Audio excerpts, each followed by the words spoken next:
A semana de julho, muito bem, até ao fim da primeira semana de julho, ou seja, 15 dias depois, estou mentindo, desculpa, este já é da velhice, até 28 dias depois, se não houver qualquer resposta, e 28 dias depois será perto do final de julho, se não houver resposta, o núcleo de projeto que não receber a resposta enviará uma cartinha para a direção do agrupamento, informando que, não tendo havido resposta no prazo de 28 dias, consideram que tacitamente aceitam que o projeto aconteça. Chama-se isso de deferimento tácito e é uma medida muito utilizada. No Brasil, creio que não há, mas depois o António poderá esclarecer-nos. Esta é a primeira hipótese. A segunda é dizer que vão reunir o Conselho Pedagógico para autorizar. E aí, a resposta na primeira semana de julho é que não se trata de autorização, trata-se de tomar conhecimento e dizer de sua justiça. A questão é esta, é que não é uma autorização, não é um pedido de autorização, é uma comunicação. E acrescentar que aquilo que vamos fazer é o projeto educativo do agrupamento. E, portanto, não é preciso autorização nenhuma. Claro que depois isto pode vir a ter alguma sequência, eles podem dizer que já fazem projeto educativo e tal. Tudo isto por escrito. Por escrito. Não se esqueçam, por favor. Ainda hoje eu falava com alguém que me perguntou, mas tem que se mandar em carta registada e tal. Eu não ia tão longe. Mas há no e-mail, por exemplo, lá um botãozinho que pede confirmação, né, de recepção e ele é recebido. Né? Então esta é a segunda hipótese. Ou seja, é aquela situação em que a direção do agrupamento diz que não quer, que vai reunir, que não sei o quê. A terceira hipótese é aquela que eu penso que vai ser mais ou menos metade, é o agrupamento dizer, sim senhor, já conversamos sobre isso, vamos então avançar com isto e tal, que são diretores de agrupamento conscientes, éticos. Okay? E aí nós poderemos enviar depois um e-mail agradecendo a compreensão e dizendo em setembro cá estaremos e tal, com um abraço fraterno e tal. É isto que vai acontecer em princípio, não sei se haverá outra possibilidade de resposta ou não resposta. Então, o que vai acontecer no fundo é isto, é que com o acordo da direção do agrupamento, com o desacordo e a proibição da direção do agrupamento, ou sem resposta, os projetos vão acontecer. E é preciso ter isto muito em conta, sempre presente, porque vão acontecer. Porquê? Porque se trata de cumprir o projeto educativo dos agrupamentos e das escolas, que as escolas não cumprem. Aliás, a Cristina teve uma reunião em que isso foi conversado, os professores nem conhecem o projeto, o teor do projeto, quanto mais cumprir, não é?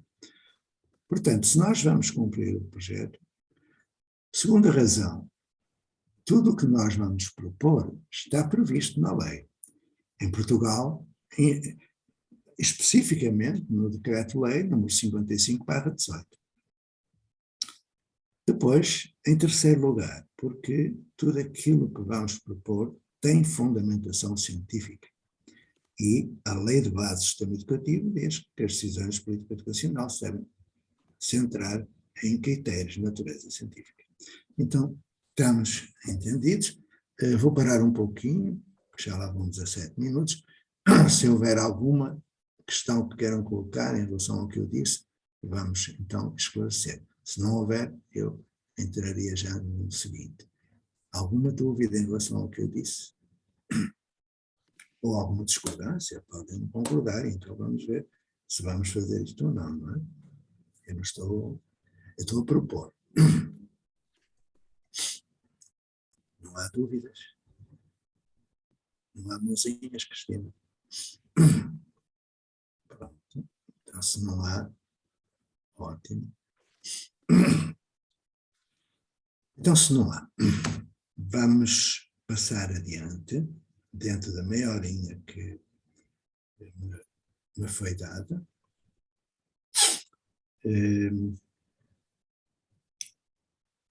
Como sabem, nós trabalhamos num grupo de pessoas voluntárias que preparam estes encontros e que coordenam tudo aquilo que é troca de e-mails, organização, etc, etc.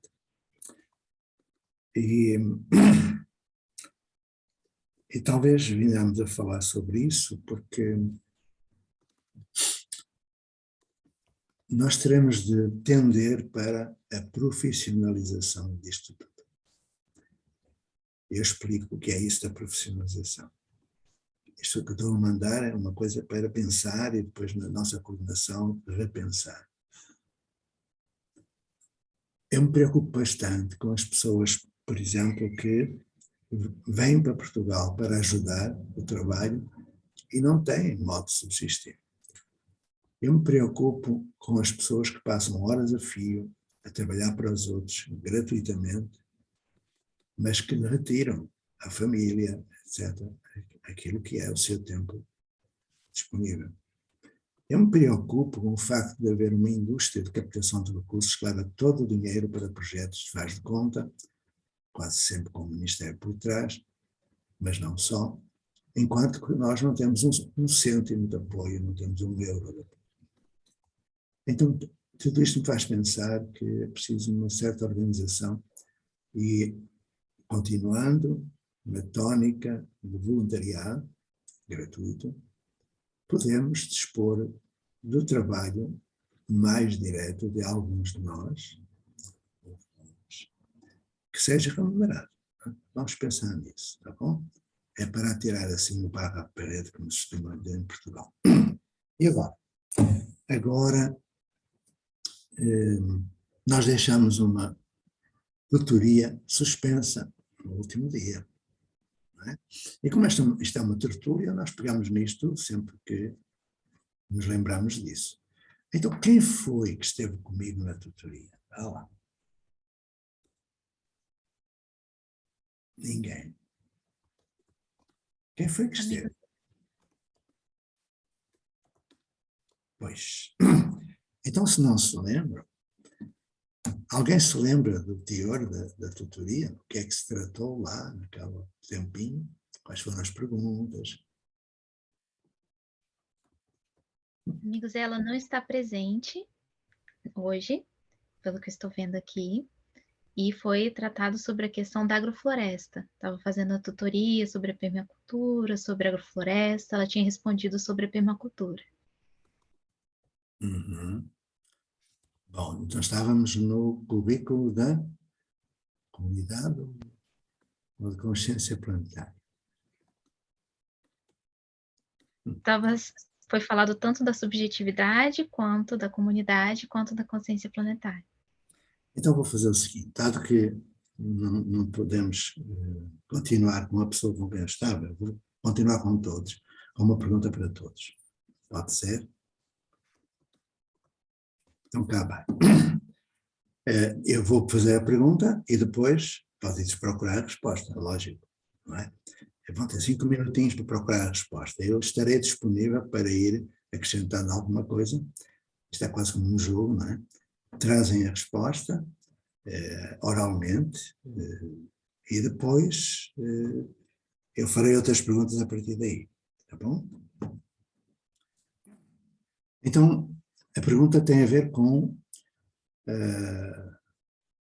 uma tutoria entre formadores. Ou seja, eu e vós, que somos formadores, vamos fazer aquilo que eu fazia com os meus alunos, que era os testes de itens construídos pelos alunos. Eram eles que faziam as perguntas, o que era mais divertido, não é? Então, só faz a pergunta quem sabe a resposta, é evidente. E vê se os outros conseguem encontrar a resposta. É o jogo de esconde-esconde. E a pergunta, vamos lá. Muita gente se pergunta por que é que há crianças e jovens que não aprendem. sem nos esquecermos de que, quando trouxerdes a resposta a uma destas três questões que vão surgir, primeiro uma geral e depois três particulares, ao trazer a resposta, tereis de trazer a fonte da informação e tereis de apresentar a resposta não em copy-paste, mas em palavras vossas. Tá bom? Chama-se isto formação zoomórfica, que é o modo como nós também temos de lidar com os nossos tutorandos. Então a pergunta é, se há crianças que não aprendem, apesar dos bons professores que têm, apesar de toda a técnica, a metodologia, todos os materiais, onde é que nós encontramos a explicação para o facto de algumas crianças não aprenderem? Quais são, e esta é a pergunta agora, quais são as teorias explicativas do insucesso dos alunos? É a pergunta. Quais são as teorias que explicam porque é que há alunos que não aprendem? 5 minutos. Eu posso acrescentar algo agora, podem começar a procurar quais são as teorias explicativas de insucesso, que eu vou dar algumas pistas. Porque uma das teorias tem origem nos Estados Unidos. São 3 teorias, basicamente. 3 grupos de teorias. Já estou a dizer muita coisa, não é? São 3 grupos de teorias. E uma delas, um desses 3 grupos, raramente é mencionado nos estudos que são feitos sobre o insucesso escolar. Se quiserdes procurar, podereis entrar na internet e introduzir nomes de autores. Por exemplo, eu que não sou mauzinho de todo, vou dar o nome de um autor, que é uma das tendências. Vou escrever aqui na margem. Ora, 7, cá está. É um senhor norte-americano chamado Isaac. Pois é, já estou a dar muitas, mas já vou calar-me, porque senão daqui a pouco dou as respostas. Quais são as três teorias ou grupos de teoria que explicam porque é que há insucesso nas escolas? Isto faz parte daquilo que vai acontecer a partir de 1 de setembro. Nós iremos fazer um levantamento de dados da realidade educacional da nossa região e certamente vai aparecer um percentual de crianças que reprovam, outras que precisam de explicações, isto em Portugal, no Brasil é o reforço, outras que desistem, abandonam a escola, outros ficam analfabetos, outros com participação de adultos, tudo isso vai aparecer. Então trata-se de perguntar quais são esses três grupos e depois de os saber, analisar, não é hoje que vamos fazer isso, hoje é só mesmo saber quais são os três grupos de teorias. Cada uma delas, analisá-las e encontrar solução para elas. Não é? Encontrar solução para elas. Se alguém já encontrou, pode falar. Mesmo que tenha encontrado só um dos grupos, ou 2, pode falar. 5 minutos é pouco, não é? Também sou muito cruel, mas pronto. Eu era terrível quando dava aula dialogada, eu fazia estes jogos com as crianças, claro. E quando eu dizia, professor, não está bem 5, é 4. Eu era cruel, passava para 4 e era assim. Ou então quando fazia ditado, sabe o que é? Aquela coisa do século XIX, eu fiz muitos ditados. Eu começava a ditar, e a criança, professor, mais devagar, não, eu acelerava, era terrível. Eles que escrevessem, se não eram capazes, paciência, é porque não se tinham preparado. Então, porque eu era cruel, deixei de dar aula para não ser cruel. Pronto. Já portanto tem uma justificação. Gianni e Rosana. Quem foi? Maria Pedro? Foi? Giane Zé, Rosana. Não, Zé, desculpa. É que a gente está pedindo aqui no chat que as pessoas se identifiquem. Então, a gente pede a todos que coloquem o seu nome na identificação aqui no edit. O Vander, ele pode colocar aqui no chat o passo a passo. Então, tem um user que a gente pede que troque pelo seu nome. E o EM Natalino também, por gentileza, a gente pede que você se identifique. Coloque o seu nome aqui, não o EM Natalino, tá bom? Desculpa, Zé. Não. É que quando vi Giane e Rosana, fiquei ótimo, que maravilha. Mais 2 autores que eu não conheço, mas afinal são participantes do encontro. Quando eu vejo um novo nome, epá, mais um, vamos lá. É quase como colecionar figurinha, a gente vai colando, é a mesma coisa. Não sei para que é que isso serve, não é? Mas olha, é que serve para alguma coisa. Um dia, enquanto procuro, um dia estava numa reunião lá do Ministério e eles têm a mania de começar com o jargão científico, a mandar bocas sobre autores e o caramba. Eu estava completamente desarmado, eu nem sabia que existia o Piaget, imagina. Só que houve um dia que eu disse, espera lá que já te vais tramar. Eles começaram a dizer, segundo fulano e tal, eu inventei fulanos, olha, segundo ciclano, aí eles, não conheço isso, então vá procurar. Naquela altura não havia internet, nem computador, portanto, safei-me, porque se tivesse internet o homem entrava logo, punha logo o nome e via que não era. Eu inventava os nomes e dizia coisas à minha maneira. E eles também não sabiam se existia ou não. Tudo bem. Eu me divertia. Ora bem, parece que os 5 minutos já passaram, mas diz-me a Maria Pedro, mais conhecida por Zizi, que, eu não sei se é mais conhecida por Zizi, agora toda a gente vê Maria Pedro, mas pronto. Zizi para os amigos, somos todos amigos, não é? E dizia a Zizi que ainda tinha 10 minutos, ou seja, agora bem uns 7 minutos, não é? Tem 10 minutos para fechar os 30. E eu, para não estar calado, não é que eu falo, não me calo, vou dizer-vos porque é que eu fiz esta pergunta. Quais são os três grupos? É porque não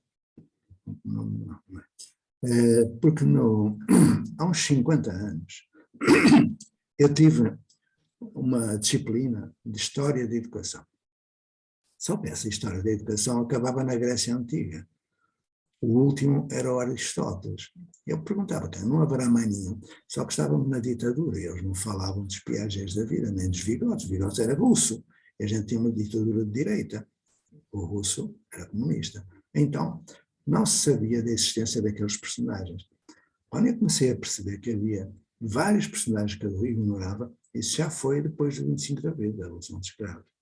Então, eu fui procurar nomes que me diziam que eram os autores dessas teorias. E foi um deslumbramento, porque eram tantos. Eu todos os dias descobria mais um. E eu dei por mim a ser um grande ignorante. Que é ótimo. Bem, parece que ninguém descobriu. Então isto vai ficar para depois.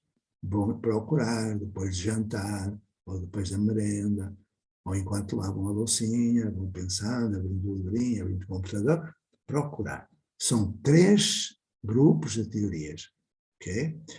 Posso dizer que o Eysenck, isto para ser bonzinho, o Eysenck é um estudioso, aliás já faleceu, pronto, que estava muito ligado ao comportamentalismo, já estou a dar mais uma pista, ao comportamentalismo, pois é. Então, ele atribuía a responsabilidade do insucesso a quem? Pensai nisto. Pois é. Então, então acabou os 30 minutos. Foi Maria. Vão se ver livros de mim e ficar à procura de quem escreveu sobre isso. É divertido. E na próxima eu trago mais alguns. Porque quando nós fizermos alguma coisa diferente, por exemplo, quando introduzirmos o dispositivo, deixa eu ver um dispositivo, pode ser a caixa dos segredos, pode, se quiserem introduzir esse dispositivo, a caixa dos segredos, eu posso ajudar, eu já sei, eu preciso de ajuda, aquelas coisas todas que a gente tem falado muito. Eu vou perguntar qual é a origem, Qual é a origem? De onde veio isso? Porque a gente não inventa nada. Quando me disseram, você criou as assembleias, eu não criei nada. O Sebastião Freinet fez isso em 1929, 1930, por aí vai. Não fui eu apenas copiei, porque eu sei copiar. Então, copiei a Assembleia e fui dar o ouro ao bandido. Dei-lhe, olha, isso é teu, Freinet, pronto. E agora, peço que a Cristina tenha uma mãozinha amarela levantada, eu vou calar. Leiam as cartinhas, que agora elas começam a ser muito doutrinárias. Está lá por um meio muito veneno teórico, e não parece, olha, vão lendo, porque estas últimas 20, pelo menos, eu pus para lá, assim, subliminarmente, muita coisinha, e vou continuar. Usando palavras dos outros, claro, não me comprometam, não foi o que disse, foram os outros, portanto. Cristina, quem é que quer falar? É a Cristina. Eu. Então vá. As teorias do incesto são a teoria de Dot, a sociocultural, as políticas educativas. São essas, Muito bem. Essas três, não é?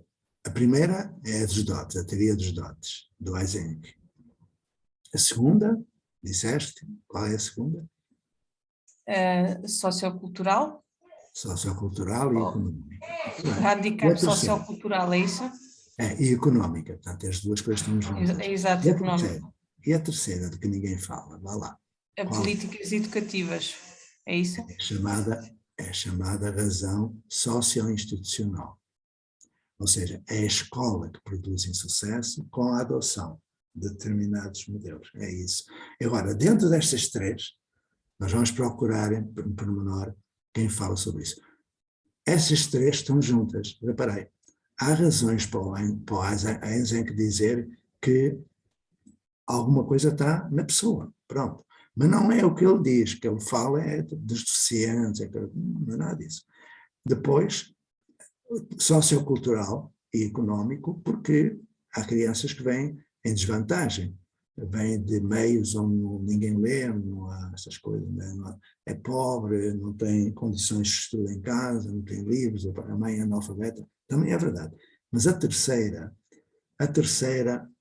é que me apaixona, porque é fazer o meia-culpa, não é? Meia-culpa, sou eu o causador, é isso que é preciso agora ver, porque pouca gente fala disso, muito pouca gente escreve sobre isso. Então, no próximo dia, eu vou voltar ao assunto, tá bom?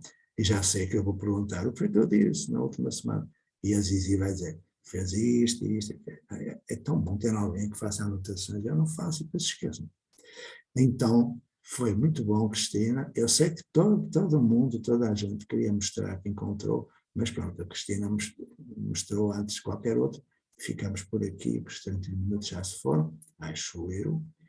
Então, a palavra está com quem está a coordenar e daqui a pouquinho este velhinho vai desaparecer daqui, que é onde? Para vós, claro. Eu vou ter de ir para uma reunião. Sem fazer mais nada.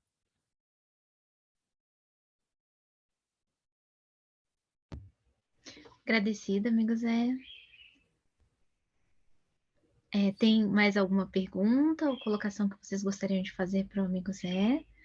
Senão nós estaríamos entrando no identificar, né, nossa quinta tarefa, falando sobre a tutoria, para ver como vocês estão construindo. Já estamos falando sobre tutoria, né? Dotes.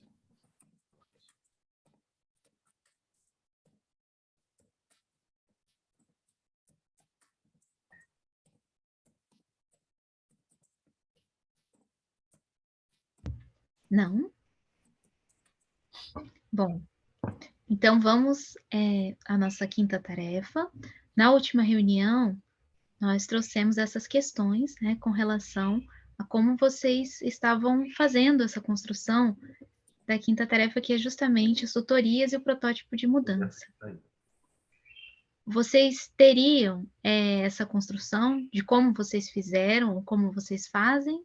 Ou se estão com dúvidas nessa construção?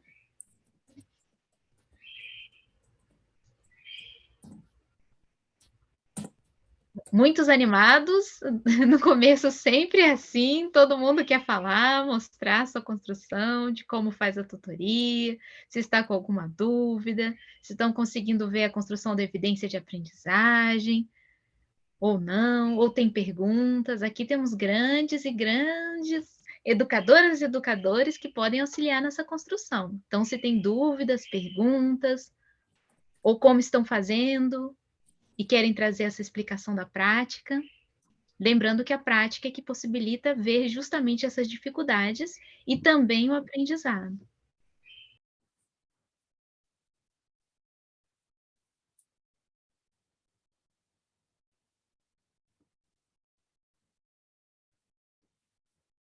Tina, hoje nós estamos com as pessoas bem animadas a ouvir, né? Nós estamos muito animadas na troca. Acho que é o frio geral que está aqui no Brasil, né? Apesar de que em Portugal a gente sabe que está com um pouquinho mais de calor, a gente aqui está todo mundo congelando. Bom, eu acho que a gente precisa ter em mente que também a gente tem dúvidas quando a gente faz. E como a tarefa 5, que é instalar um protótipo de mudança, ela é uma tarefa muito em cima da praxis, né? Que é a compreensão da teoria colocada na prática. Então, só vai ter dúvida mesmo sobre a tarefa 5 quem colocou a mão na massa. Então, se as pessoas não estão tendo dúvidas, talvez seja porque elas não conseguiram colocar a mão na massa. Então, talvez a pergunta que a gente possa fazer é qual a dificuldade que vocês estão encontrando para fazer essa tutoria. Talvez tem gente aqui que não sabe nem por onde começar. Né? Então, a gente vê ali em Mogi das Cruzes, posso trazer um exemplo aqui para vocês, de um grupo de professoras... Oi, perdão? Sou eu, Cristina, que há duas mãozinhas no ar, que se calhar querem fazer alguma partilha, que é o Bruno, depois a Cleo. Tá certo, Cris. Vamos lá, Bruno.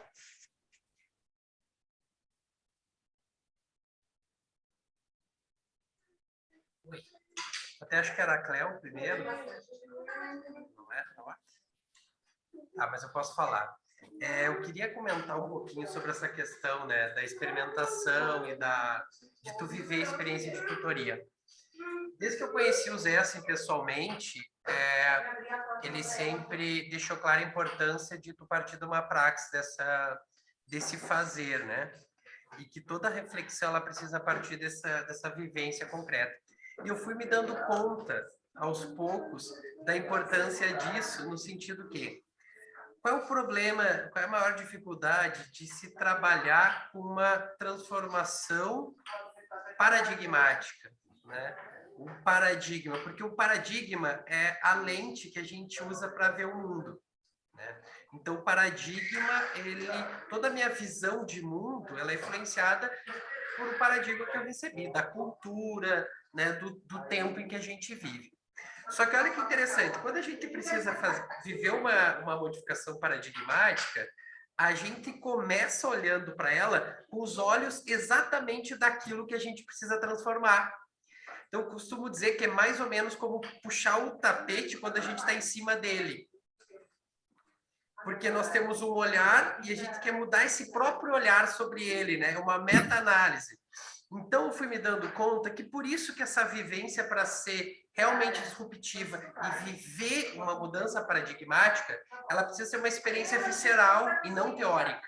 Então, sem uma vivência real de corpo, espírito, alma, sentimento, não tem força, porque essa vivência quebra esse olhar, ele tira essa lente viciada e me permite entender a educação de outro modo.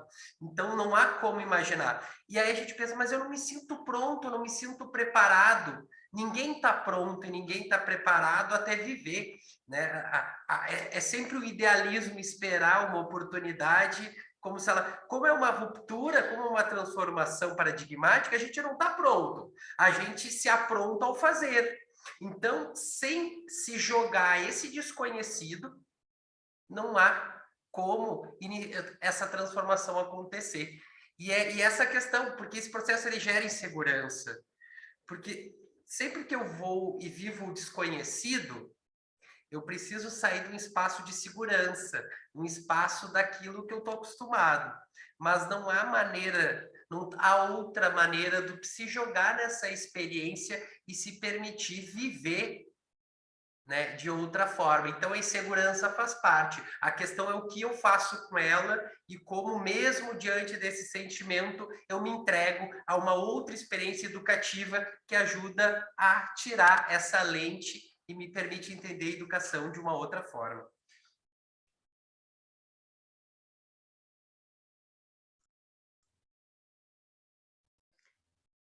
Sou eu? Ok, então vocês estão me ouvindo, mas vocês não estão me vendo. Eu também estou fazendo alguns testes aqui no Zoom e eu acabei de sumir para eu mesmo e para todo mundo. Então, vamos lá.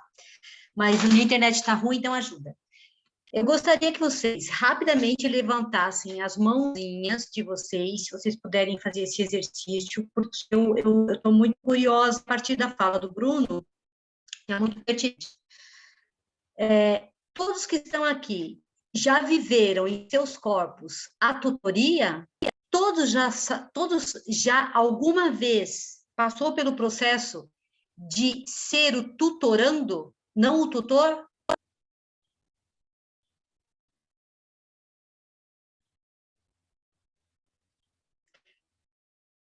Alguém pode dar algum clique? Eu gostaria de saber se todos aqui já tiveram essa experiência. Eu vou falar um pouco da minha experiência.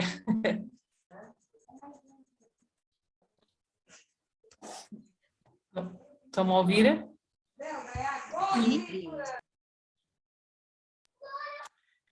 Pronto, eu tive a sorte de começar a ser tutoranda da Cleo há 2 dias atrás e tem sido um processo incrível, porque no momento em que nós questionamos, nós também ganhamos a responsabilidade de também ir procurar aquilo que nós questionamos. Eu achei isso muito importante, que veio logo aquele valor da responsabilidade. Ok, eu perguntei, quer saber, logo tenho a responsabilidade de ir procurar a resposta, entre aspas, e tem sido um processo muito, muito gratificante e muito profundo. Obrigado, Cris. Essa pergunta que eu fiz para vocês é justamente no sentido de que, quando eu não passo pelo processo, eu fico com uma certa dificuldade de entender esse processo e acaba causando um esgotamento da pergunta. Quando eu passei a ser tanto uma tutoranda e quanto uma tutora, eu consegui viver na minha experiência dentro desse processo, o qual não é simples, é o que o José tem falado. Talvez mais para frente a gente vai conversar um pouco, talvez não, com certeza iremos conversar um pouquinho mais à frente sobre algumas proposições ou algumas questões aqui que a gente vai colocar para o grupo, dessa importância. E quando eu falo para vocês assim, fazem a tutoria com um miúdo ou com um aluno. Ah, ok. Aí vem várias perguntas. E o que eu percebo? Que vocês não têm a prática em vocês de fazer essa tutoria. De fazer essa tutoria no sentido de ser o tutorando, ok? É disso que eu estou falando. De passar pela experiência de ser o tutorando. De ter um tutor tutorando vocês. Isso é muito importante. Eu tenho percebido isso desde que eu acompanho o Zé há mais aí um pouquinho de tempo, desses 20 anos, eu sempre tenho me perguntado isso. E eu só fui percebendo isso agora nessas formações com vocês, porque eu já passei por formações anteriores e já percebi, pelo menos no meu modo de compreender, que há uma grande dificuldade em se fazer tutoria quando não se passou por essa experiência ou por essa experimentação. Então, eu queria falar um pouquinho com vocês sobre isso, e acho que mais para frente. E por mais que o Zé esteja fazendo essas pequenas tutorias com vocês, ela ainda não é suficiente para vocês terem essa experiência dentro do corpo de vocês e começar a perceber aonde é que a coisa não caminha, que é aí que é a grande pegada. Mas por que que eu não consigo caminhar com a tutoria? Era um pouquinho disso que eu queria compartilhar com o grupo.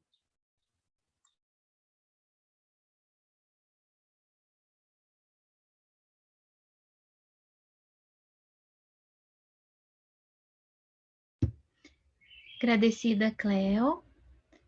Então, quem gostaria de fazer uma colocação sobre a tutoria? Alguém já fez? Gostaria de falar sobre a sua construção do que fez? Ou alguém não fez, está com dúvida de como colocar em prática? Mesmo lendo os materiais? E também participando aqui da formação?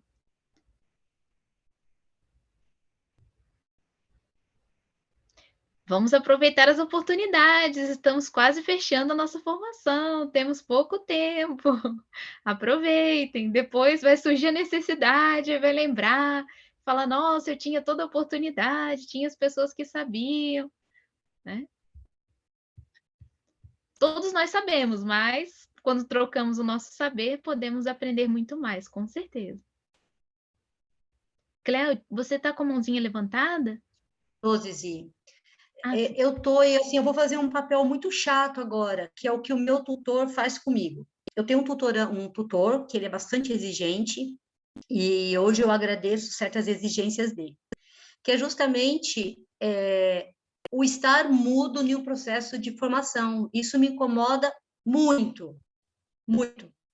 Eu fico muito feliz quando as pessoas se colocam, porque é onde estão as dúvidas, né? Então, eu tenho ficado muito preocupada no sentido de que vocês ainda se sentem bastante recuados no sentido de levantar as mãos e colocar.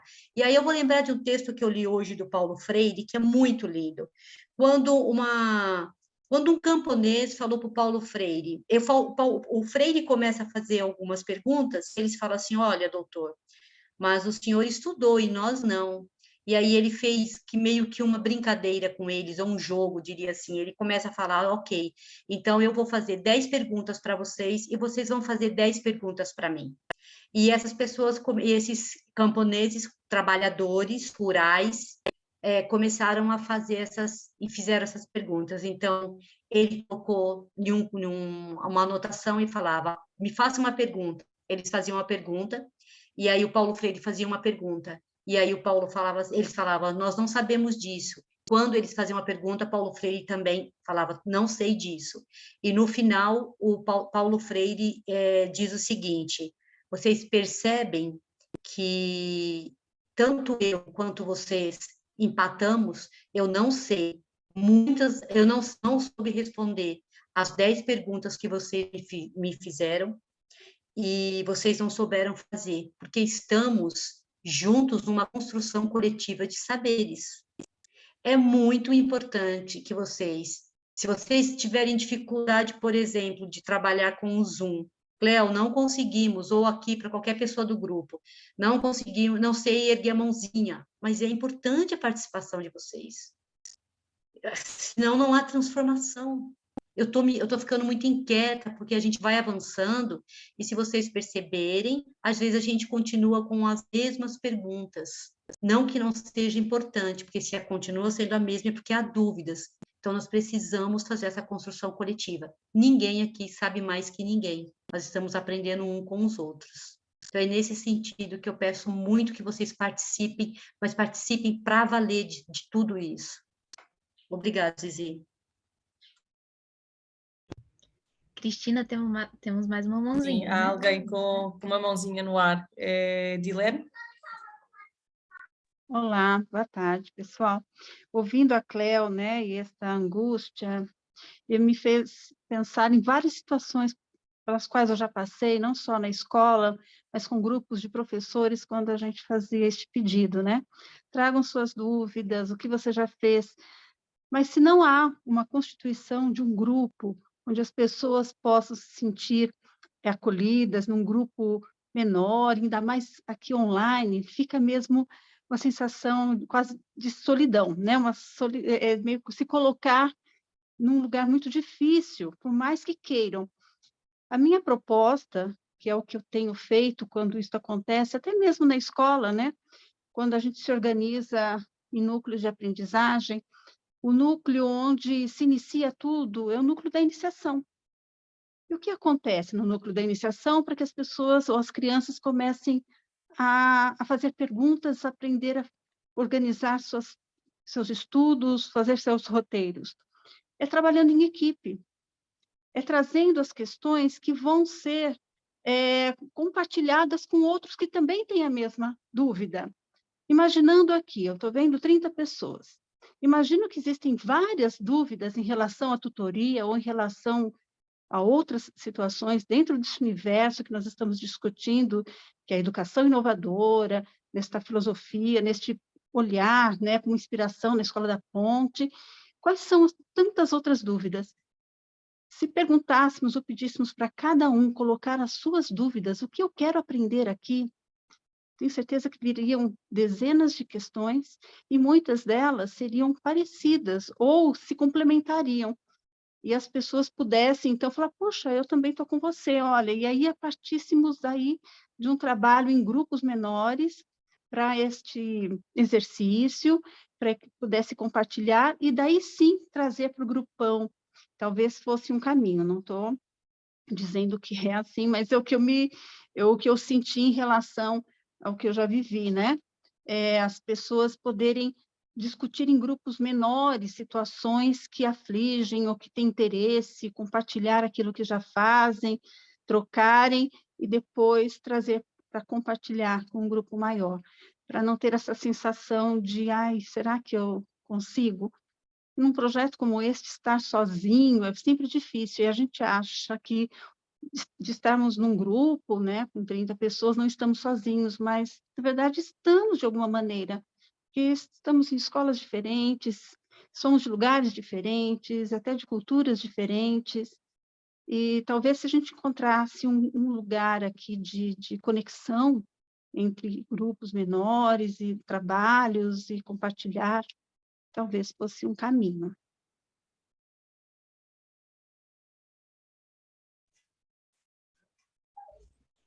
Agradecida, Edilene. O Bruno tinha a mão no ar, mas já não tem. Eu ia comentar só, eu cheguei a dizer ali no chat, eu tenho um videozinho de uma tutoria que a gente fez na comunidade Escola da Floresta, é um vídeo de 1 minuto e meio. Eu pensei que talvez pudesse compartilhar e ver o que talvez inspirasse o pessoal, né, a compreender o quanto a tutoria é algo muito orgânico. O processo de aprendizagem baseado em curiosidade, ele compõe, vamos dizer, é inerente à condição humana, né? A gente, desde muito pequeno, a gente quer andar, a gente quer falar, a gente quer conversar com o outro, e a gente quer saber do que é. A criança pequena lambe as coisas porque ela tem sede de conhecer, né? E de descobrir o mundo. E isso continua até a nossa morte, a gente quer aprender coisas. Só que, às vezes, esse impulso ele é castrado, né, e oprimido pelo modelo de educação. Então, quando a gente, no exemplo desse vídeo, assim, eu não sei, acho que não tem tempo para ver, apesar dele ser curtinho, não sei o que o pessoal acha, mas ele é assim, mostrando como das conversas e da convivência e do contato humano recíproco, né, da escuta, da conexão sincera, surgem questões, e essas questões se torna um processo de investigação. É muito orgânico, é muito mais orgânico do que a aula.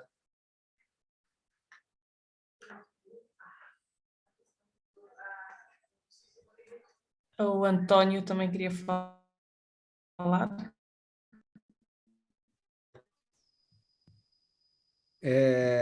Não, aproveitando o que a Edilene disse, eu achei muito interessante a intervenção da Edilene, até porque já é uma coisa que nós discutimos da importância da gente formar pequenos grupos para levantar essas questões, porque aqui, com certeza, muita gente tem dúvida, muita gente quer, né, quer compartilhar, quer tirar suas dúvidas, mas às vezes o canal, que é um canal mais amplo, dificulte um pouco. Eu acho que a gente tem que pensar nisso para otimizar, talvez, aí nos próximos, pelo menos em alguns encontros, a gente estabelecer isso. Eu acho que dá para a gente pensar nisso, nessa dinâmica, que, aliás, já é uma questão que foi levantada pelo Leonardo, acho que a gente podia pensar nisso.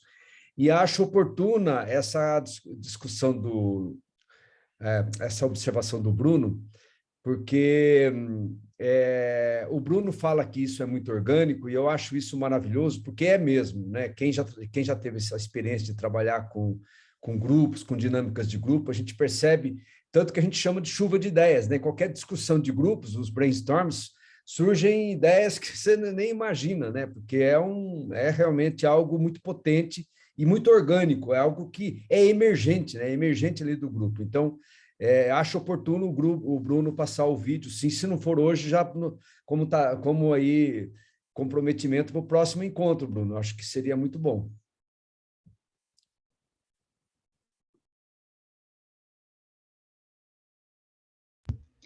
Cristina, temos algumas mãozinhas. Não sei se a Cristina... Eu não consegui baixar a minha, tá, Maria? Eu não estou conseguindo baixar.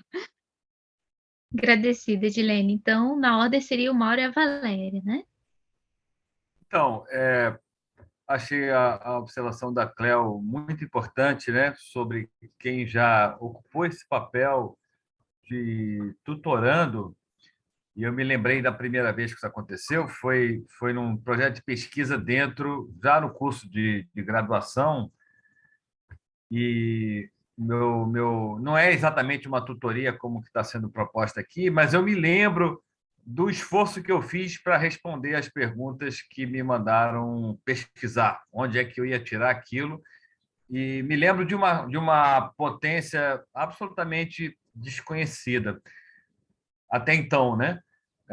Da capacidade de aprender coisas buscando as mais diversas fontes. Mas eu tenho uma observação que é sobre o processo de tutoria, que ele realmente nos ensina uma forma diferente do que a gente viu a vida inteira de reproduzir, de falar para depois repetirem o que a gente está falando. E a minha questão para trazer para vocês é que eu tenho a impressão que a tutoria ela demanda uma criação de vínculo antes, e que esse vínculo não é habitual para nós, essa criação desse vínculo, né? A gente parte do princípio, nós formamos a nossa condição até profissional de quem vai fazer trocas, não necessariamente trocas pessoais, existenciais e profundas, mas trocas de função. Olha, eu venho aqui, eu te dou... No comércio é assim, a gente dá um dinheiro, recebe um produto.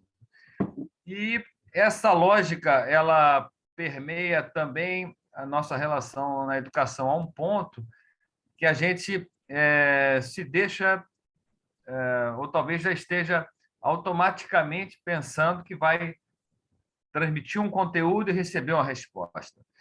E desconstruir essa atitude, na minha visão atual, precária, né, é talvez o primeiro passo.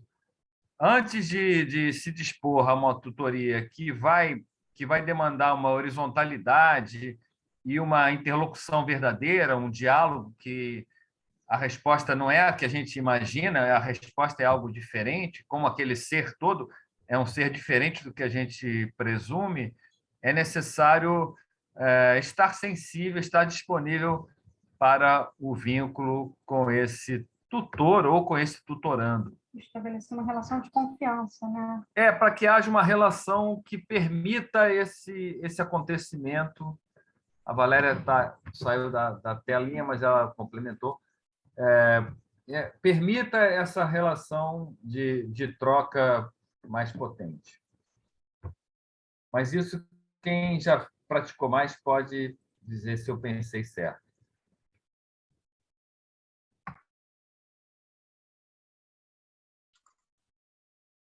Cléo, quer falar? Quero com a Cristina, a própria Cristina que falou. Cristina, eu quero te fazer uma pergunta. Como foi experimentar ser tutoranda e sair do lugar de tutor? Como é que você consegue falar um pouco como isso reverberou em você, porque eu concordo com o Bruno, eu tenho alguns vídeos, inclusive o Âncora tem vídeos que a gente pode ver a tutoria, mas eu ainda estou aqui pensando qual é esse lugar quando eu nunca passei por uma tutoria e vou ser tutora. Então, eu queria que a Cris falasse um pouquinho de como está sendo esse começo.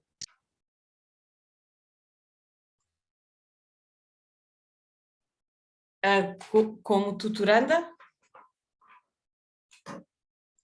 Sim, Pronto. Cris, como tutoranda. Eu fazendo a nós tutoria iniciamos- contigo. Aliás, dos dois, Exato. Cris, porque você já tentou começar a fazer tutoria, mas ainda não estava passando pelo processo de ser tutoranda também. Então, se você conseguir falar dos dois pontos, eu acho que ajuda um pouquinho. Ok, portanto, eu não sou professora, pronto, sou professora técnica na área de hotelaria. E este ano, não sabendo como é que se aplica a tutoria, eu experimentei com a minha turma. Em primeiro lugar, eu retirei completamente as avaliações, não consegui tirar a sala de aula, porque pronto, isso ainda é estranho, é uma dúvida que eu tenho, como é que se tira no ensino técnico a sala de aula, mas pronto, isso fica para outra altura. Mas consegui falar com cada um dos meus alunos e perguntar o que é que vocês querem fazer. E eles conseguiram desenvolver vários projetos.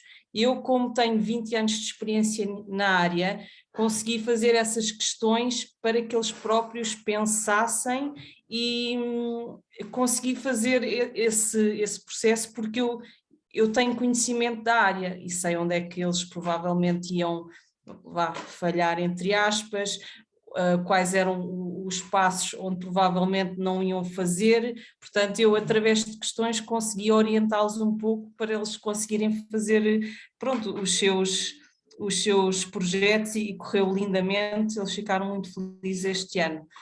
Como tutoranda, foi muito difícil perceber o que é que eu queria fazer ou o que é que eu queria saber, mas no entanto, pronto, a Cleo puxou por mim e surgiu a questão de eu ter grande interesse pela psicanálise e pelo inconsciente e como é que isto tudo funciona. Então, pronto,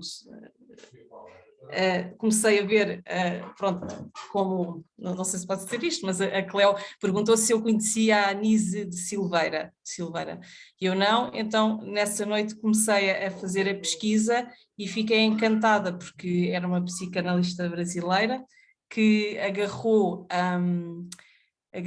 pronto, em doentes no manicômio e através do vínculo que ela criou com eles, eles conseguiram manifestar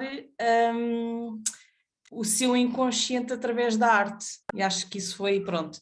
E então puxou-me também fiquei interessada de realmente, ok, então se calhar a arte é realmente também nós temos um filtro dentro de nós, que a arte representa também uma sociedade, uma cultura, e estas pessoas que não tinham qualquer filtro de sociedade ou cultura, manifestavam automaticamente mais diretamente o seu inconsciente. Portanto, agora fiquei interessada e estou a pesquisar realmente estas imagens primordiais, não é? E a arte e pronto, e como é que isto tudo se manifesta. Não sei se ajudei. Gente, o que vocês acharam? Edilene, você que está aí, a Cristina mostrou uma evidência de aprendizagem já na primeira pesquisa dela? Claro. Sentiram? É isso, gente. Então, assim, e quando a gente fala assim, ó, a Cris coloca que ela vai para o ensino técnico e faz uma tutoria, ela já foi pensando, voltada naquilo que a necessidade precisava, e isso fica claro. Mas quando ela me fala sobre psicanálise inconsciente, eu não sou dessa área, mas eu já passei por ela. Eu também fui pesquisar e estou pesquisando materiais que podem ajudar a Cris. E vou colocar ela em contato com outros professores, outros pesquisadores que pesquisam o inconsciente para ela também ter mais informação. Então, assim, a gente começou, eu fiz essa brincadeira justamente, não é bem uma brincadeira, mas eu quis trazer isso para a cena uma coisa muito portuguesa, tá? E eu estou adorando isso.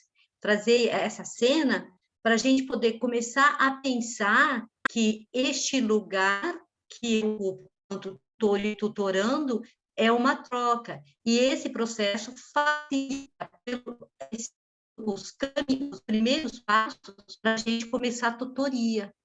É por isso que eu falo dessa experiência, quando você tem a experiência de estar no lugar do tutorando, como ela é rica. Obrigado, Cris, pela ajuda a todos. Agradecida. A Zizi está com a mão. Agradecida, Cris. Bom, nosso tempo se esgotou, né? Guardião do tempo. Ó. Passou um pouquinho, né, Guardião do tempo. Eu ajudei a explorar o tempo. O guardião relapso. Não, estamos todos em construção. Agradecida, Mauro. Então, só uma última colocação. Realmente, para quem não fez tutoria, fica um exemplo de, caso vocês não consigam fazer com uma outra pessoa, fazerem consigo mesmo até. O que vocês gostariam de aprender? Como vocês gostariam de aprender? Né? Se organizem até um roteiro próprio para vocês trazerem essa construção. Ou com uma outra pessoa, que seja um familiar, que seja uma pessoa que está próxima a vocês, só para vocês verem como funciona essa metodologia na prática dessa construção. Porque quando nós não fazemos essas perguntas e trazemos para a nossa prática cotidiana, nós não entendemos como ela funciona. Quando vocês fizerem essas perguntas até para vocês mesmos, vocês vão conseguir trazer já algumas respostas. Mas como é que eu chego nessa evidência? Como é que eu sei que já sei? Não tem aquele, né, quando sinto que já sei? Então, como é que eu chego nisso? Então, essa é uma questão que nós fazemos um aprendizado até próprio. Então, eu deixo essa reflexão também, porque na próxima reunião nós estaremos falando também novamente sobre instalar os protótipos de mudança, que está ligada à tutoria, porque ela é um fator importante nessa construção, certo? E agradecida a todos, a todas, né? Estouramos o nosso tempo, agradecidos os guardiões. E se alguém gostaria de fazer mais alguma colocação, senão estaremos fechando nossa reunião. Um grande abraço a todos e a todas.